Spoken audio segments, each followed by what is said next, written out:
12 months have passed, but the pain is still raw. This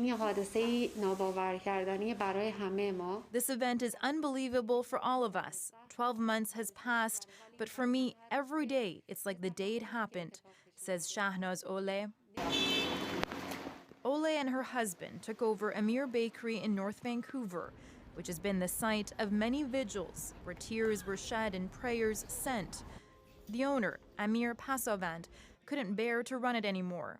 He lost his wife, Aisha Purghadari, and 17-year-old daughter, Fatemeh Pasavand. Amir, unfortunately, after this tragedy, just like a tree that breaks, he broke, and I don't think he'll ever bounce back. She says he built this entire bakery with his own hands, his wife and daughter working alongside him. When I entered the bakery for the first time through the back door, I came in crying because her shoes were still there.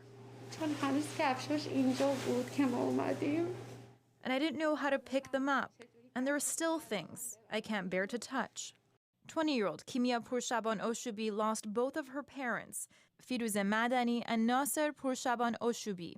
All of our lives as families and survivors of this incident, they have changed. We're now different people. We have different sentiments. We have different life routines because when you lose someone so close to you, they're always at the back of your mind. But there's pride in all she has accomplished this year. She's in her last year of her undergraduate degree at SFU with hopes of getting into medical school, a legacy to her parents, who were doctors, but unable to practice in Canada due to their foreign credentials. My parents understood the personal and the intelligent side of me, and so the conversations that we would have were very rich, and that richness is something I miss. The pandemic compounding the grief for families. Arman Aptahi lost his 37-year-old brother, Mehran.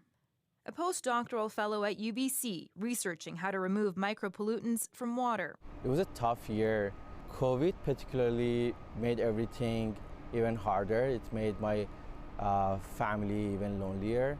His brother had gone to Iran to celebrate his one-year wedding anniversary with his wife after her visa to Canada was denied. Do you think you've gotten accountability for what happened? We haven't had any closure. We are not even close to justice, and I'm not optimistic about it. He believes the Canadian government is doing all it can, but Canada doesn't have access to the crash site or the evidence gathered by Iranian officials. They don't answer to the families, while they should answer to foreign countries that they don't have any relation with. Colliding with their grief, COVID-19, the pandemic, preventing the community from gathering to mark the somber anniversary. They feel disappointed. They don't see any actual or tangible action in terms of receiving justice. So in the emotional level, I don't see any calm. But virtually and in their own ways, the families vow to fight for justice and honor the loved ones that they lost 1 year ago. Tina Lovegreen, CBC News, North Vancouver.